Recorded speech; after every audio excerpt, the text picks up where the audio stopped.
Assalamualaikum warahmatullahi wabarakatuh. Selamat sore teman-teman semua.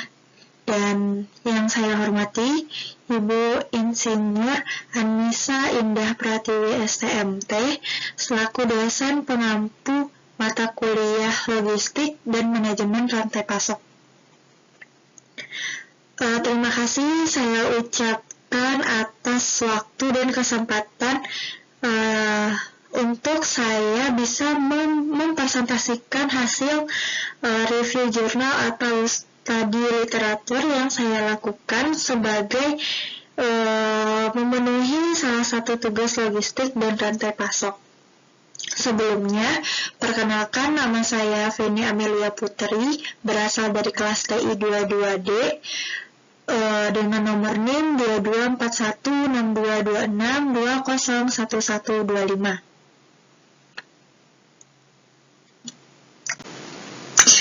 Baik, di sini saya akan mereview jurnal yang berjudul Analisis Perencanaan Supply Chain Management SCM pada PT XYZ Bandung, Jawa Barat. Penulisnya yaitu Mahin Jumaludin di Universitas Pasundan Bandung, Jawa Barat, Indonesia. Dengan kata kunci, penentuan pemasok, distribusi logistik, dan perencanaan SCM, di mana perusahaan XYZ itu adalah perusahaan yang berbisnis pada industri otomotif. Oke, kita lanjut. Adapun beberapa aspek yang akan kita bahas yaitu salah satunya bentuk logistik, di mana teman-teman harus tahu dulu apa itu logistik. Jadi logistik adalah suatu pengelolaan yang strategis terhadap pemindahan dan penyimpanan strategis barang, suku cadang, dan barang dari para supplier di antara fasilitas-fasilitas perusahaan kepada para pelanggan. Nah, di sini bentuk logistik dari jurnal yang kita bahas yaitu bersifat terintegrasi dari hulu ke hilir. Nah, lanjut, yang kedua yaitu bentuk SCM, di mana SCM itu adalah Supply Chain Management, yang artinya sistem terintegrasi yang mengatur informasi barang keuangan mulai dari pemasok hingga pelayanan akhir. Nah, adapun urutannya yaitu flowchart-nya dari supplier ke PT Toyota Astra Motor, lanjut ke PT XYZ, dan lanjut ke gerai atau bengkel mitra, dan terakhir ke pelanggan. Nah, di mana PT XYZ ini merupakan perusahaan yang berbisnis industri otomotif dengan berkolaborasi dengan agen tunggal Toyota, yaitu Toyota Astra Motor. Yang ketiga, yaitu kita akan membahas tentang warehouse manajemennya. Warehouse adalah suatu yang berfungsi mengatur seluruh aktivitas aliran di gudang agar aliran barang berjalan secara efisien. Manajemen warehouse PT XYZ ini dilakukan secara tersentralisasi, di mana pemasakan barang terlebih dahulu diterima dan disetujui oleh bagian warehouse industri di Bandung sebelum didistribusikan ke bengkel-bengkel dealer Toyota. Nah, adapun alur prosesnya yaitu dari receiving ke storage dan ke shipping.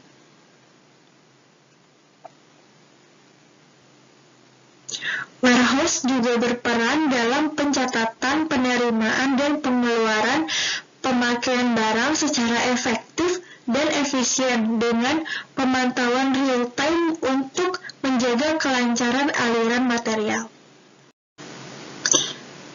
Oke, next ke inventory management. Nah, untuk manajemen inventory PT XYZ tersebut yaitu menerapkan sistem pengendalian stok yang efektif efektif dengan pencatatan permintaan, penerimaan, pengeluaran, dan pemakaian barang secara real time. Hal ini bertujuan untuk menjaga ketersediaan stok suku cadang asli Toyota agar selalu cukup dan menghindari kekurangan atau kelebihan stok yang dapat mengganggu proses distribusi dan layanan pelanggan. Di sini inventory management berfungsi sebagai mengendalikan ketersediaan stok di gudang agar proses produksinya berjalan dengan lancar. Untuk inventory-nya berbasis forecast, yaitu prediksi kebutuhan di masa depan, dan demand aktual, yaitu kenyataan yang terjadi pada saat ini. Dan ada kebijakan safety stock untuk menjaga kontinuitas pasokan agar tidak terjadi keterlambatan pasok ke gerai tersebut. Sebagai ilustrasi datanya, sebagai ilustrasi data, saya menggunakan data sebagai berikut, di mana di gudang kita mempunyai stok awal sebanyak 500 unit, dan di tanggal 1 Januari sampai 15 Januari itu ada permintaan yaitu atau demand sebanyak 450, yang tercatat 400 ditambah 50 dalam 1 bulan. Nah, pada tanggal tersebut kita mengeluarkan 400 unit pertama, dan stok akhir kita yaitu 100. Nah, di mana di stok akhir 100 ini kita sudah mempunyai sinyal ROP, reorder point, yang artinya ditetapkan angka 100 adalah batas minimum stok yang memicu pemesanan baru. Nah, di tanggal 15 Januari tersebut kita melakukan purchase order atau PO ke supplier. Sinyal pemesanan dipicu pada tanggal 15 Januari ketika stok tersisa 100 unit. Sebelum stok 100 unit ini habis, kita melanjutkan ke permintaan demand yang kedua, yaitu 50 lagi, dan stok akhir kita yaitu di 50, sehingga ini memastikan stok tetap ada saat permintaan lanjutan terjadi. Di tanggal 1 Februari kita mendapatkan penerimaan barang baru, yaitu sebanyak 600 unit, sehingga stok melompat kembali ke 650 unit. 600 ini stok awal, dan 50 unit ini yaitu stok akhir dari stok awal kita 500 unit. Jadi untuk penambahan total unitnya yaitu sebanyak 650 unit. Oke, next di sini kita akan membahas tentang storage dan layout warehouse, di mana desain tata letak didesain secara linear agar alur perpindahan barang lebih cepat dan mudah dikontrol. Dan untuk layoutnya sendiri itu menerapkan sistem zonasi, yaitu ada area penerimaan receiving, area penyimpanan storage, dan area packing, dan lanjut ke area pengiriman yaitu delivery. Nah, di sini desainnya, tata letaknya disusun secara linear agar alur perpindahan barangnya lebih cepat dan mudah dikontrol. Oke, next. Oke, lanjut ke kesimpulan. Berdasarkan review jurnal yang saya lakukan pada studi PT XYZ ini, berdasarkan hasil analisis terhadap perencanaan supply chain management SCM di PT XYZ Bandung Jawa Barat, dapat disimpulkan bahwa sistem rantai pasok yang diterapkan telah berjalan secara efektif, terintegrasi, dan efisien. Perencanaan SCM dilakukan melalui kolaborasi antara pihak manajemen perusahaan.